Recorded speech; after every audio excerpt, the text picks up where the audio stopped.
Bienvenidos a nuestro programa Mirando al Sur, donde analizamos los acontecimientos que le están dando forma a la geopolítica en Sudamérica y el Caribe, lo que en realidad quieren los pueblos, dando uso a los mecanismos democráticos para una democracia plena, los lazos culturales y económicos. Un día como hoy, 5 de julio de 1811, se firmó el Acta de la Independencia de Venezuela. Detrás de esa fecha acontecieron muchas cosas, Después de esa fecha siguieron sucediendo muchas cosas, hasta el día de hoy, 202 años después. Para hablar con nosotros sobre ese tema tenemos al señor William Camacaro. El señor William Camacaro es originario de Venezuela, es cofundador del Círculo Bolivariano Alberto Lovera de Nueva York, es artista, presentador de radio y activista en la ciudad de Nueva York. Más información sobre William puede encontrarse en su blog Revolución Alimentaria. También tenemos al honorable embajador permanente alterno de Venezuela en las Naciones Unidas, el señor Julio Escalona. Es profesor economista, egresado de la Universidad Central de Venezuela en 1961, especializado en ecología y ambiente, en desarrollo local, organización comunitaria y en tecnologías y desarrollo alternativos. Es autor. Sus últimos libros publicados, Hacia una ecología de bienestar en el 1998, Notas urgentes sobre la situación política venezolana del 2011. Ha participado en eventos académicos internacionales en Japón, en México, Francia, Brasil y Venezuela. En actividad docente y académica se ha desempeñado como profesor en las siguientes áreas: economía clásica, historia económica, formación económica de América Latina, marxismo contemporáneo, integración económica, problemas sociales contemporáneos. Ha coordinado seminarios y talleres sobre integración económica, internacionalización de la economía, comunicación alternativa y economías locales y globalización. Fue el director de la Escuela de Economía de la Universidad Central Venezolana desde junio de 1999 hasta el 30 de septiembre del 2002. Coordinador de la asignatura Problemas Sociales Contemporáneos. Como dirigente político, fue el fundador del movimiento de izquierda revolucionario en abril de 1960 y miembro de la Dirección Nacional, secretario general de la Liga Socialista desde 1979 hasta febrero de 1984, cuando se retiró de la vida partidista. Fue comandante guerrillero en los años 60, en la época de la insurgencia armada en Venezuela contra las fuerzas imperialistas. Estuvo 17 años en la lucha clandestina. Bienvenidos al programa Mirando al Sur y felicidades en el día de su independencia. Muchas gracias. Gracias por la invitación. Siempre. Primero, quiero que nos hablen de ese periodo, por allá por 1809, 1810. ¿Qué acontecía en Venezuela? Cualquiera de los dos. Para hablar de lo que acontecía en Venezuela en esa época, tenemos que mirar lo que está aconteciendo en el mundo, ¿no? Ese es precisamente la época de las guerras napoleónicas, principios del siglo XIX. Napoleón ha ido invadiendo Europa y en esa época está preparándose para atacar Rusia. Y decir que ha atacado Europa es que ha atacado Alemania, atacando Rusia, y Napoleón siempre estuvo preparando la invasión a Inglaterra, ¿no? Cuando finalmente atacó a Inglaterra, perdió en la famosa batalla de Waterloo.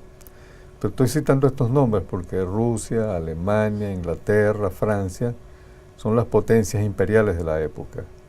Entonces, precisamente, si algo que está ocurriendo en el mundo en ese tiempo es precisamente la intensificación de los conflictos entre las potencias imperiales.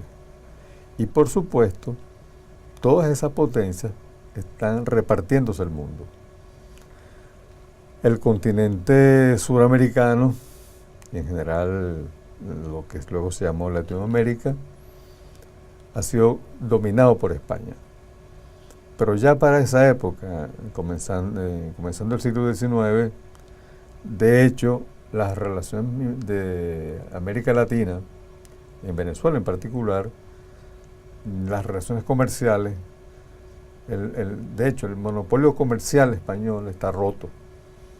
Y los comerciantes venezolanos, los productores de cacao, en fin, de los productos agrícolas con los que Venezuela comercia, tienen relaciones establecidas con Holanda y con Inglaterra, ¿no? Y un hecho muy importante que está desarrollándose en el mundo es la revolución industrial. Y la revolución industrial fue posible precisamente por el proceso de conquista y colonización de América Latina.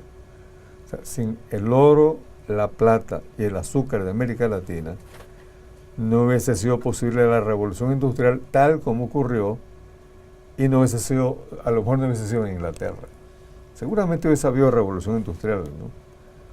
Pero la manera como se hace la revolución industrial, y que sea en Inglaterra, tiene directamente que ver con la dominación colonial de este continente y con las mercancías que se obtienen aquí.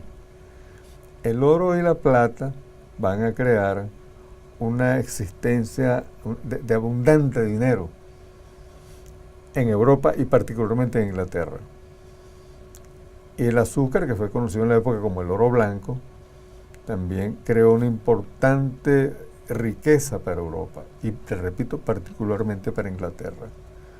Porque para hacer una revolución industrial, es decir, para producir bienes de capital, dicho más sencillamente, para producir máquinas, se necesita que exista una acumulación de capital lo suficientemente grande como para que exista para el consumo y un excedente para dedicarlo a la investigación, a las pruebas que hay que hacer para crear un nuevo instrumento, porque obviamente la máquina de vapor, como sabemos hoy día, no apareció de una sola vez.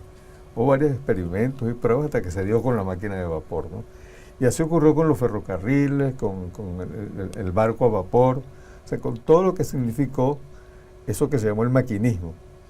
El maquinismo es posible porque hay una reserva de capital suficiente para dedicarla a la investigación y al desarrollo de todos estos procesos de mecanización. Y ese excedente se crea precisamente por el oro y la plata que vienen de América Latina. Entonces está ocurriendo en el mundo un proceso de competencia imperialista por apropiarse de esos recursos. Inglaterra va ganando y gana en ese proceso, entonces la mayor afluencia de capitales va hacia Inglaterra. Y eso hace que la revolución industrial sea posible y sea posible en Inglaterra. Entonces, en ese proceso surge el proceso de independencia de Venezuela, ¿no? Y uno de los factores que activa ese proceso precisamente es la invasión de Napoleón a España. Por eso es que las juntas que surgen en el continente, las primeras formas de rebelión, si es que lo podemos llamar así, fueron las juntas defensoras o protectoras de los derechos de Fernando VII. Precisamente la insurgencia de Bolívar es contra esa corriente de pretender crear juntas que defiendan los derechos de Fernando VII, ¿no? Pero eso surge precisamente porque Napoleón ha invadido España y crea una situación en la que la autoridad de España se debilita, y ese debilitamiento de la autoridad de España es lo que hace posible que surjan estos movimientos de rebelión. Ahora, en la primera declaración de independencia en América Latina es la de Venezuela. No fue el primer movimiento ni fue el único que hubo de insurgencia, pero que culmina con una constitución que dice claramente que se crea una nación libre, soberana e independiente, eso es Venezuela. O sea que se puede decir que también eso era parte de lo que estaba sucediendo en toda la región. No era simplemente en Venezuela. Se dio la independencia en Venezuela, pero en toda la región se estaban ya conspirando, se podría decir, en contra de España. Bueno, por eso es que yo quise hablar de todo el proceso mundial, sí, porque es un proceso mundial y por lo tanto continental. El debilitamiento de la relación colonial está ocurriendo en Venezuela y está ocurriendo en general en el continente. Yo quería añadir algo, ¿no? Ahí, estos son los años en que había dicho Julio, ¿no? En que Napoleón entra a España, corona a su hermano como rey, emperador de España. Entonces surge todo un movimiento popular para defender la corona española, y ante ese conflicto interno español que se desarrolla por la invasión napoleónica, se desarrollan estos tipos de diríamos, centros de oposición, ¿no? A Napoleón, que posteriormente se copian en Sudamérica.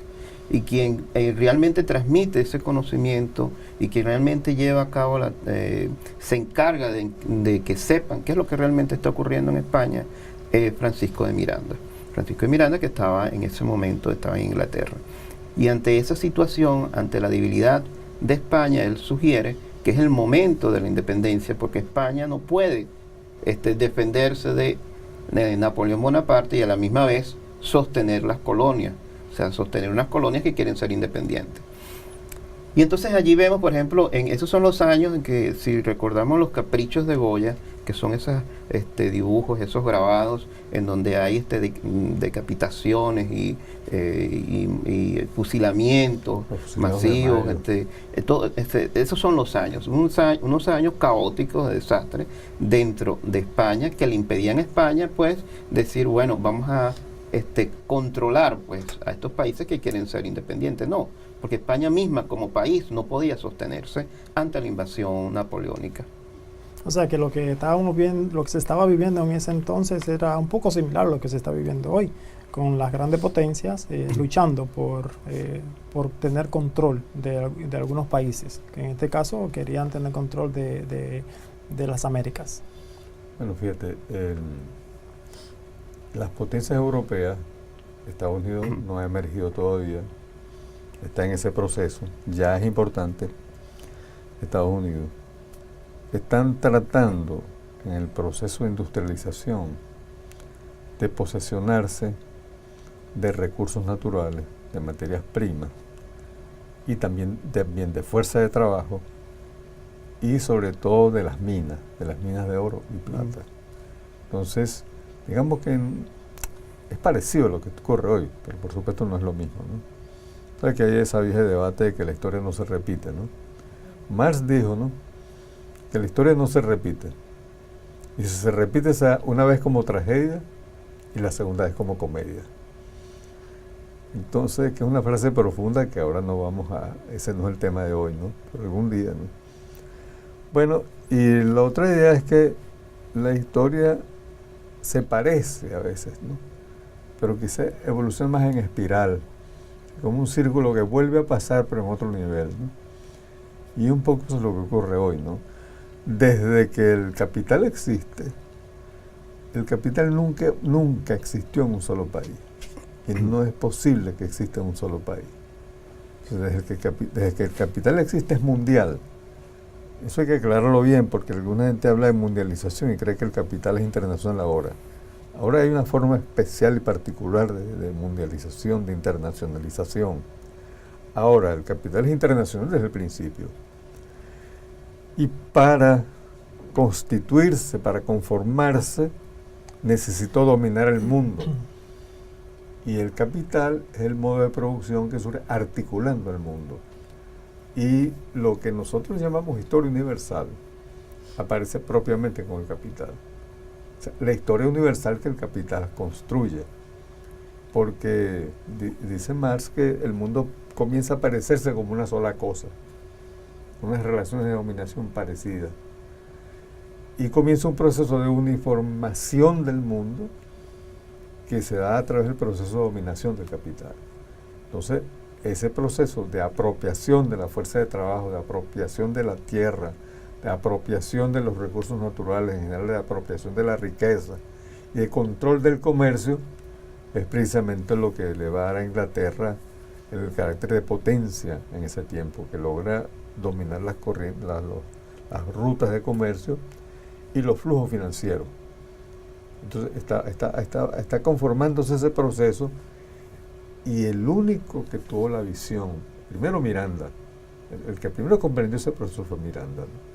Esa visión global de ver el continente no como un país, sino como todo un proceso que para liberarse tiene que liberarse todo el continente. ¿Cuántos años antes de que se proclamara la independencia y que se firmara el acta, ya Miranda estaba en esos tramos? Bueno, los movimientos de Miranda comienzan a principios del siglo, que hace 2 invasiones a Venezuela.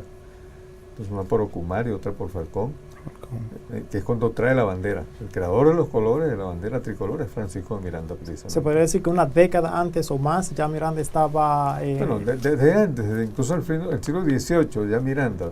No te olvides que Miranda peleó, por ejemplo, en la Revolución Francesa, ¿no? Sí. Que peleó en la independencia de Estados Unidos. ¿Y por qué hizo eso Miranda? Porque Miranda andaba buscando aliados. Y entonces Miranda está en el Arco de Triunfo en París. Su nombre está ahí. Si la gente sabe lo chauvinista, o sea, ese es un término a lo mejor un poco raro, ¿no?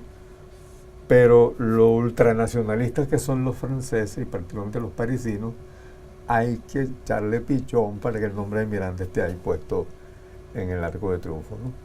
Pero Miranda peleó aquí también por la independencia de Estados Unidos. Es decir, que en 1776, que se declara la independencia aquí, Miranda anda peleando aquí en Estados Unidos. Y en la Revolución Francesa, en 1779, está peleando allá en París, en Francia. Él estaba muy joven, esa fecha tenía... Era un hombre joven. Era un hombre joven. Jovencito.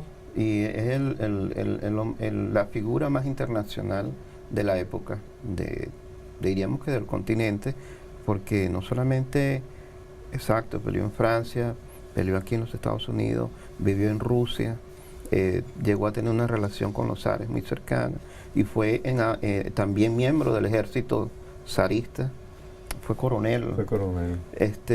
Y en todo este proceso de años, él estuvo básicamente huyendo de la corona española, porque él era un instigador, o sea, la corona española sabía que era un peligro. Veamos este video.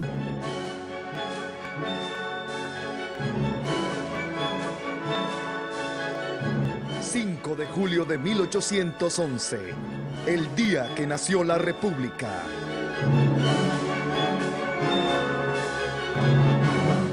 Agosto de 1806, momento magno para la historia. Francisco de Miranda zarpa de Venezuela tras realizar la hazaña de desafiar al imperio que por 300 años ha tiranizado las colonias. La bandera que dejó aferrada aquí será la antorcha guía de las luchas por la ya imparable independencia latinoamericana. Ya en Europa, continuó batallando en pos de su sueño. Había intentado, una vez más, el apoyo de Inglaterra a su plan libertario. Pero ocurre que Napoleón invade España, somete a los monarcas y corona a su hermano rey de los españoles, e Inglaterra se alía con ella para combatirlo y no apoya a Miranda. ¿Todo perdido? No, al contrario. Con genio táctico, el prócer reorienta su plan, aprovechando una nueva circunstancia. Sucede que el pueblo español defendía su soberanía. Los cabildos se organizaron en juntas de gobierno para defender los derechos de Fernando VII como rey y atacaron al invasor francés, desatando guerrillas. Sin piedad, ambos bandos curtirán de sangre las calles. Enseguida, hace saber a sus aliados en las colonias que a España la devora el caos y es incapaz de gobernar. Los incita a seguir el ejemplo de los españoles y que creen juntas de gobierno que los hagan independientes, so pretexto de defender los derechos de Fernando VII. Pero el verdadero cometido es dar este primer paso y mantener tranquilos a los monárquicos de las colonias para luego atizar hasta establecer la independencia absoluta. Brillante estrategia, de la que solo son capaces los grandes. Así era Miranda. Tomen a su cargo el gobierno de esas provincias. El continente colombiano no puede ser ya gobernado por Europa. ¡Seamos independientes! ¡Viva la libertad! La insurrección se vuelve general. Hay juntas de gobierno por todas partes. El espíritu mirandino crea reacciones contra el despotismo hispano, encendiendo una llamarada de gigantescas consecuencias. ¡Viva la República! En abril de 1810, Caracas se alza rebelde en una junta tan reciamente constituida que hasta nombra autoridades definitivas. Y envían a 3 emisarios en misión diplomática a Londres, Simón Bolívar entre ellos. Tenían órdenes de no contactar a Miranda. Los oligarcas temían su presencia incendiaria en Caracas. Por supuesto, caso omiso hicieron a semejante ordenanza. Sobre todo Simón Bolívar, que lo admiraba profundamente, pasaría largas horas planificando con él. Ambos son vehementes libertadores. Vuelvas a Caracas, general. Con usted al frente, tendremos la victoria segura. Ese es mi más grande anhelo, vencer al yugo opresor. Organícense en una sociedad patriótica, de gente honorable, que sin titubeo respalde la independencia absoluta. Venezuela será el epicentro de las acciones. Cuente con ello. Tendremos todo listo para cuando usted vuelva a la patria. Muy bien. Voy a llegar por La Guaira. Sí, puede llegar por aquí. Bolívar, ten en cuenta la magnitud del proyecto. Formador de libertadores fue Miranda. Todos cumplieron con honor. Bernardo O'Higgins, libertador de Chile. José de San Martín, libertador de Argentina, y muchos otros bebieron del volcán de oro libertador que derramó sobre el mundo el dueño de la casa más famosa de Grafton Street. ¡Viva Miranda! ¡Viva Miranda! ¡Viva Miranda! ¡Bienvenido, general! ¡Bienvenido! 10 de diciembre de 1810. Arriba a la nación el más universal de todos los nacidos en esta tierra, Francisco de Miranda. Es un acto triunfal. Viene cargado de experiencias únicas que lo hacen el líder indiscutible de un plan mayor: realizar la independencia absoluta de Latinoamérica, con Venezuela como epicentro de tan magna acción. Simón Bolívar lo ha dispuesto todo. Una cabalgata de jóvenes entusiastas, revolucionarios todos, lo acompaña a Caracas. Allí se aloja en casa del futuro libertador.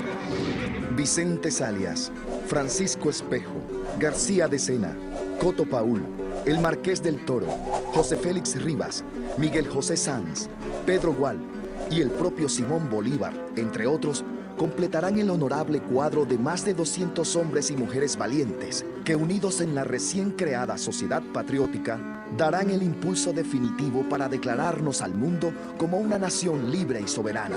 Ante la indecisión del Congreso, estos jóvenes serían la fuerza y la representación de un pueblo que se atreve a declarar su libertad y a defenderla a toda costa. Esta generación inolvidable nos creó como nación. Muchos de ellos perderían la vida en la guerra, sin ver la gloria de la república que estaban fundando. A ellos se les debe haber declarado el nacimiento de nuestra nación y haber pagado con sus vidas tan magna hazaña. Sociedad Patriótica, padres y madres de nuestra nación, ese es su lugar en la historia. T.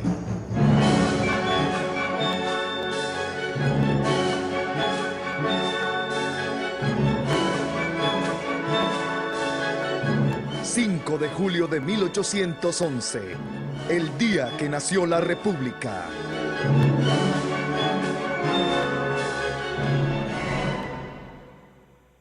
Es fantástico ver la historia que el embajador Julio Escalona y el señor William Camacaro nos estaba contando, y ver ese pequeño video donde casi exacto en la forma que ustedes estaban contando la historia.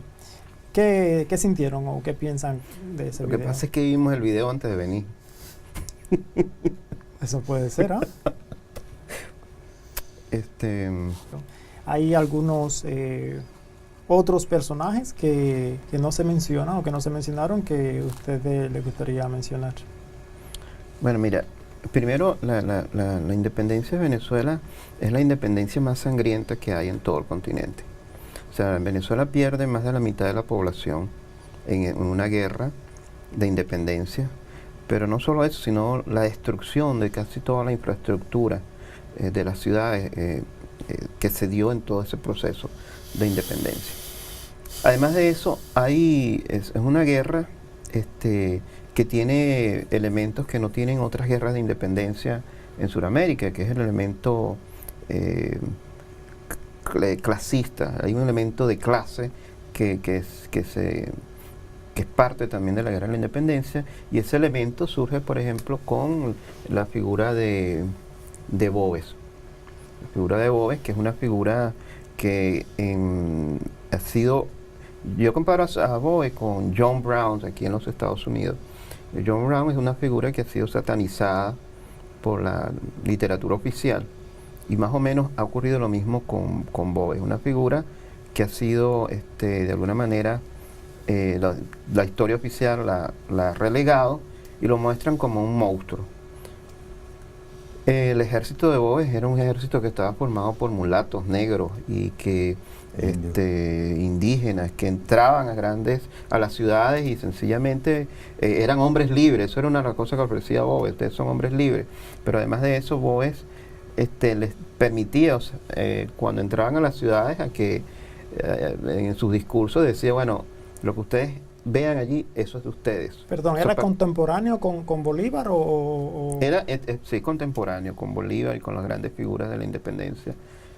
Y entonces se hace ese fenómeno en donde, que no se dio en otras partes, en donde se produce en medio de la guerra de la independencia en contra de la colonia, surge este elemento que es Boves, que plantea, además de eso, está planteando la lucha de clase, que es una lucha de clase porque pues todos los que lo siguen a él son negros, mulatos, y Bolívar hasta ese momento no tenía en sus filas a gente realmente que viniera, que fueran negros, indígenas, no habían. Todavía existía la esclavitud, no había sido abolida. No había sido abolida, no existía la esclavitud.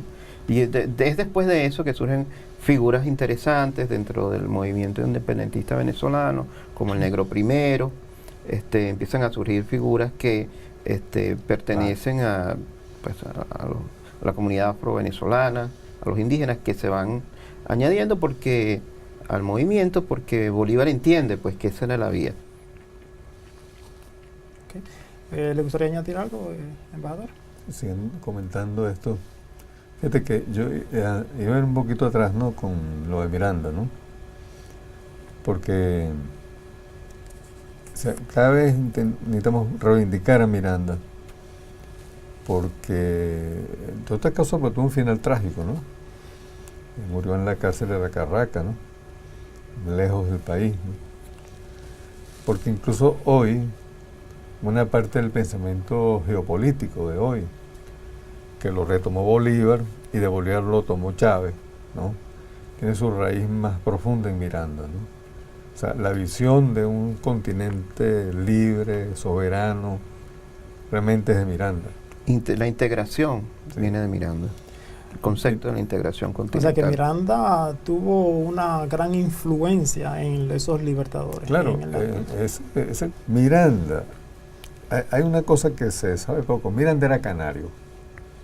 Y los canarios no eran considerados nobles, ¿no? Incluso Miranda es expulsado de Venezuela, ¿sí?, por la oligarquía caraqueña. Lo expulsa y él se va a Europa y se va a trabajar por la independencia, no solo de Venezuela, sino de todo el continente. Y entonces eso es donde Miranda hace todo ese recorrido que lo llevó hasta Rusia, ¿no? Y se dice, cuenta la leyenda, que fue amante de Catalina de Rusia. Y estando en Rusia, hubo un incidente con España, porque España protestó por la presencia de Miranda en Rusia. Y Miranda había llegado a ser coronel del ejército español.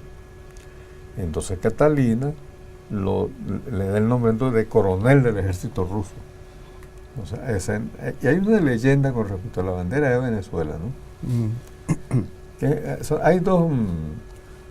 Hay dos historias sobre los colores de la bandera, ¿no? Una que dice que el amarillo representa el oro, las riquezas naturales, ¿no? El azul del cielo y el rojo la sangre derramada por los patriotas, ¿no?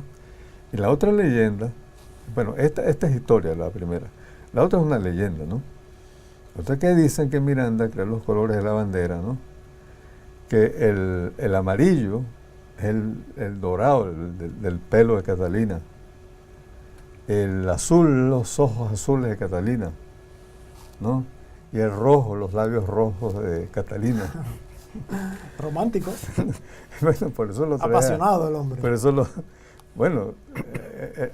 Miranda fue un amante famoso. Fue un ¿no? amante famoso. La historia de Miranda es una aventura total, porque imagínate tú, un hombre participa en todas las guerras importantes de fines del siglo XVIII y de comienzos del principio del siglo XIX. Miranda participa, ¿no? Y Miranda es de origen humilde, ¿no?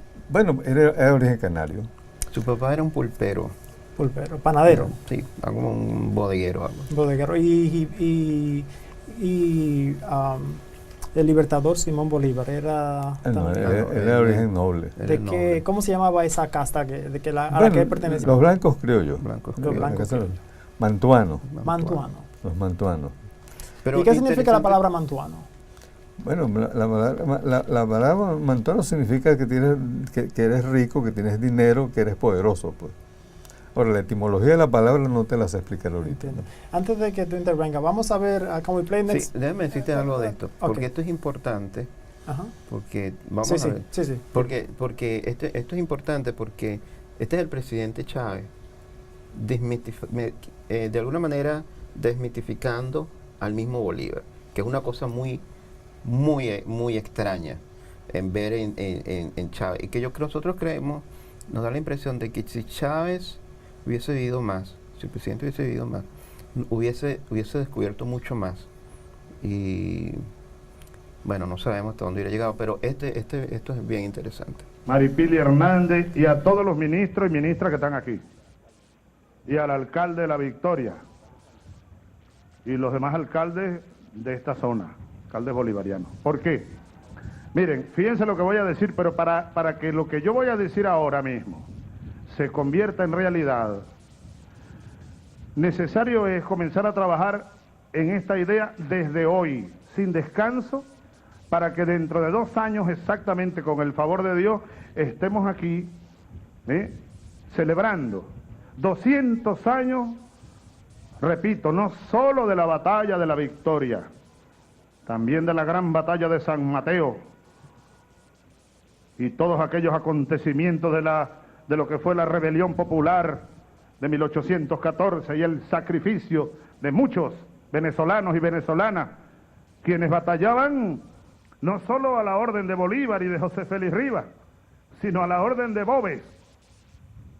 Muchos venezolanos se enfrentaron en aquel año en el cual, sobre la sangre y sobre el terror que cundió sobre todo en estos valles de Aragua, los llanos del norte del Guárico,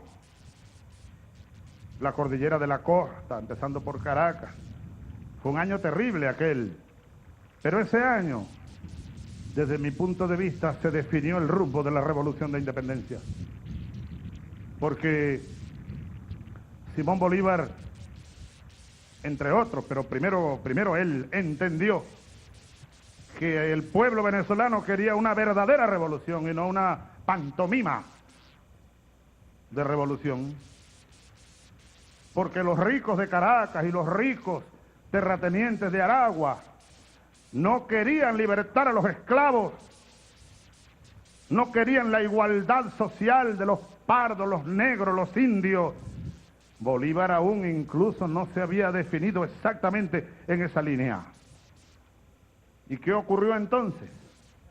Bueno, que los negros, los pardos, los pobres y los más pobres se fueron detrás de quien les ofreció la libertad. Y ese se llamó José Tomás Boves, quien no era realista, no. Era una guerra de clases, fue una guerra de clases. Hay un trabajo de Federico Brito Figueroa extraordinario.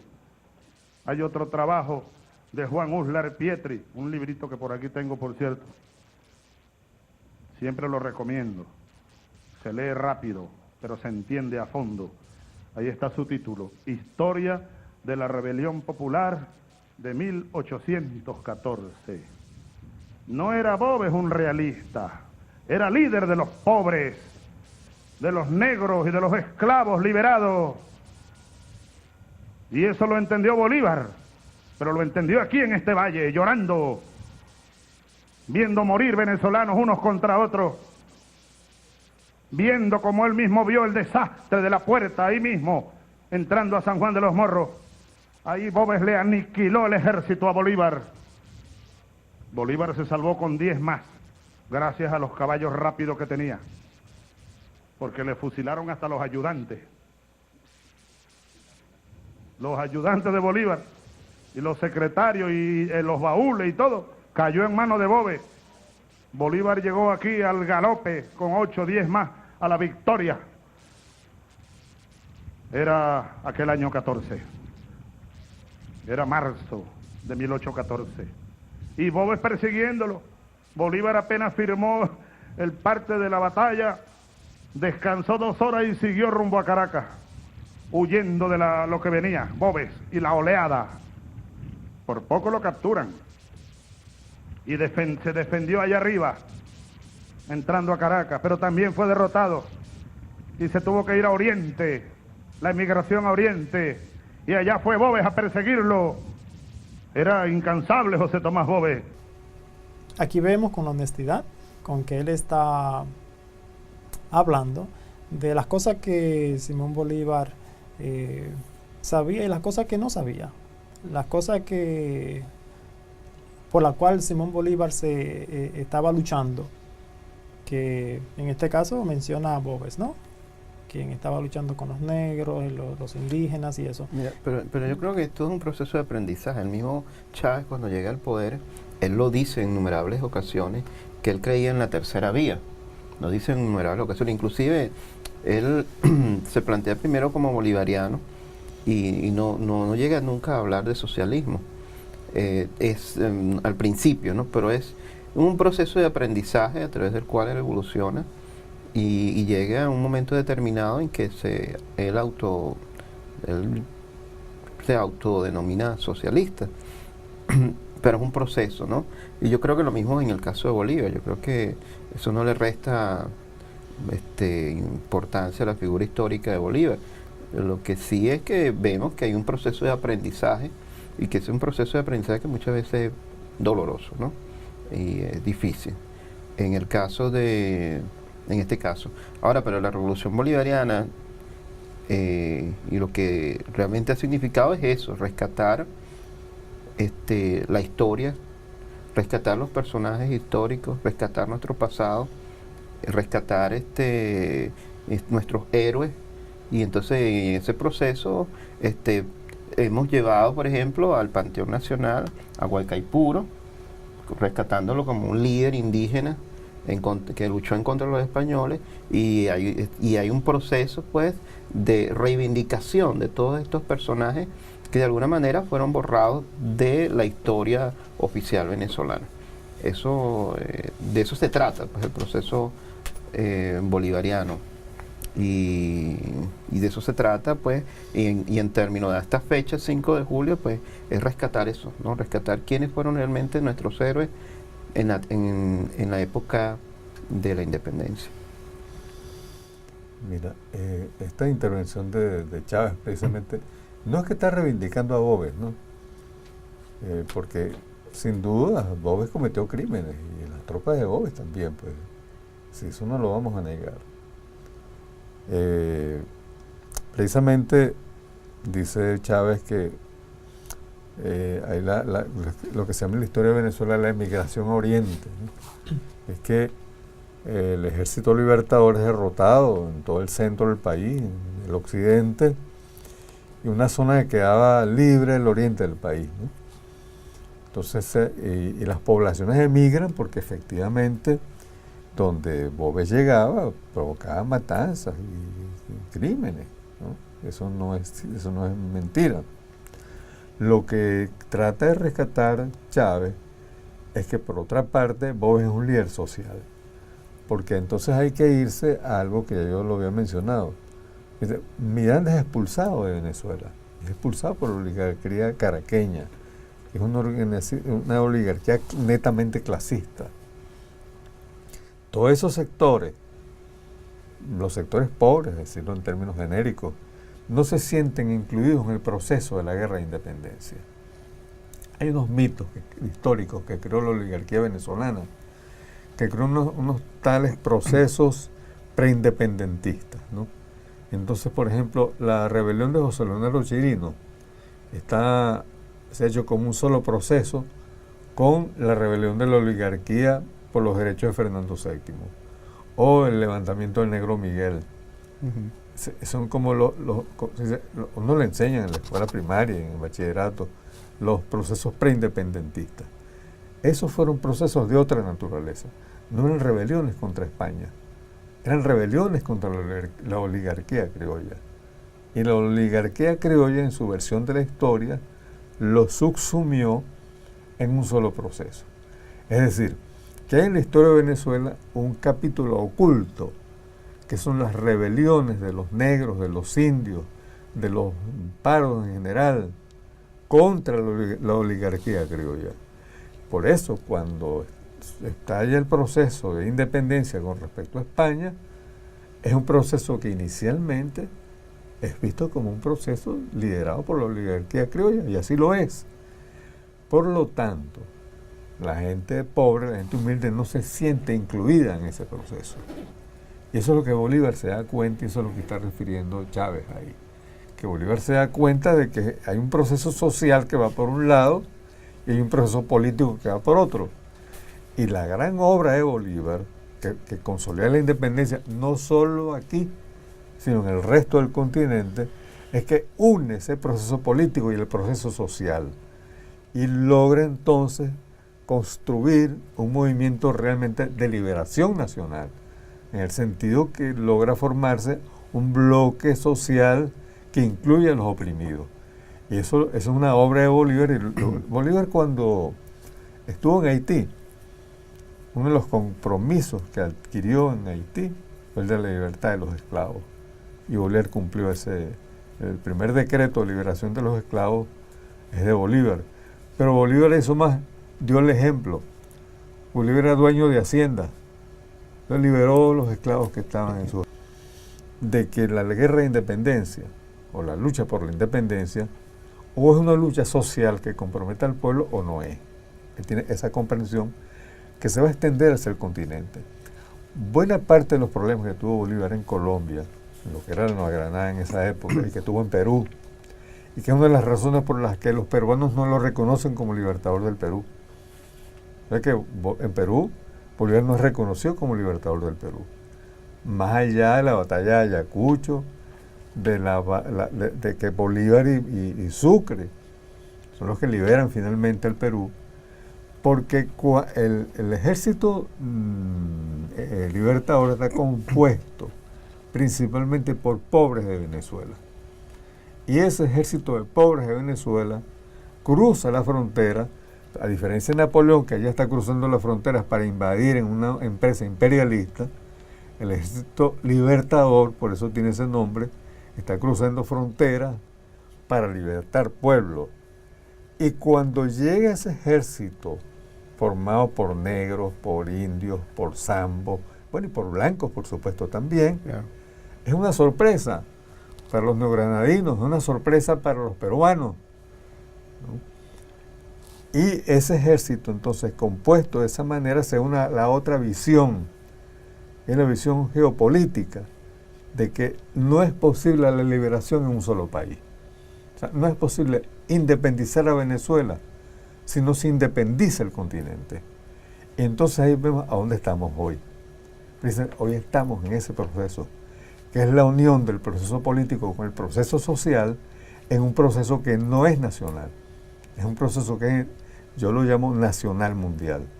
Y bueno, estamos hoy en un proceso nacional mundial para asentar precisamente la independencia, porque no consolidamos la independencia en el siglo XIX. Y en eso la muerte temprana del libertador Simón Bolívar fue clave, porque el que tenía claro el problema era Bolívar, ni Páez, escasamente Sucre, el que más se le acercaba a Bolívar. Y murió también muy joven. Y fue asesinado, joven. Muy joven. Sucre, precisamente, lo que pasa es que hablar eso nos desviaría del tema, pero es bueno por lo menos decirlo, ¿no? El padre del derecho internacional humanitario es Sucre. El derecho internacional humanitario es el que se ocupa de los tratados de regularización de las guerras. O sea, garantizar los derechos de los prisioneros, garantizar los derechos humanos en la guerra, el respeto a la vida. Todo eso lo escribió Sucre, precisamente en el Tratado de Regularización de la Guerra que firma Bolívar con Morillo después del decreto de guerra-muerte. Hoy día, y los venezolanos sabemos poco eso y los latinoamericanos menos, en los textos donde se estudia el derecho internacional humanitario están esos tratados, redactados de puño y letra por José Antonio, por el mariscal Sucre, ¿no? Entonces, bueno, siguiendo por el otro camino, ¿no?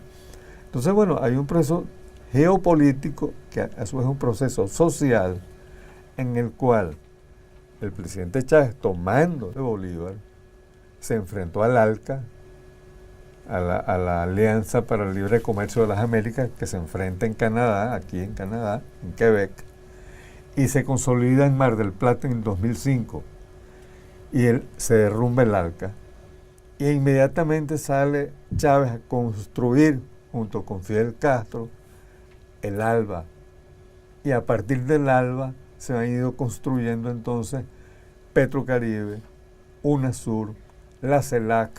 Y es esa misma visión, puesta por supuesto unos siglos después, ¿no? Y con un mundo mucho más complejo, ¿no? Tenemos unos 2 minutos para concluir. Si ustedes quieren añadir algo más sobre este día tan hermoso, que es el Día de la Independencia de Venezuela. Honorable William, ¿podría decirnos algo? Lo que pasa es que ahora sí William, me dio el título nobiliario. lo que pasa es que William todavía no es embajador. Y como todavía no es embajador, no puedo decirle pero honorable. honorable también. Bueno, cuando sea embajador yo le voy a decir honorable el señor William Camacaro. Señor William Camacaro. No, mira, muchísimas gracias por la invitación. Realmente un placer estar acá. Teníamos rato que no veníamos por acá y conversar de estos temas, ¿no? Que nos afectan a nosotros y que estamos en este momento pues viviendo un periodo muy interesante a nivel de la integración latinoamericana, y una fecha como esta es importante. Bueno, fíjate, yo no quisiera cerrar este programa, y no lo voy a hacer sin hablar de eso que pasó con Evo Morales. No solo por lo que tiene de ofensa a un presidente, sino por este significado. Yo he venido hablando de la estrategia imperial de guerra permanente. Es un acto de guerra. En detener, secuestrar de hecho el avión de un presidente es un acto de guerra. En otra época eso era motivo de una declaración de guerra, ¿no? Pero esta es una guerra silenciosa que se expresa en la siguiente decisión que han tomado. Cuando van a alcanzar un objetivo, les importa muy poco el derecho internacional. Les importa muy poco cualquier disposición jurídica, cualquier obstáculo político. Ellos quieren capturar a Snowden. Y como supusieron que venía ahí en ese avión, entonces no les importa. O sea, entonces la palabra de un presidente, además como un presidente indio, no vale.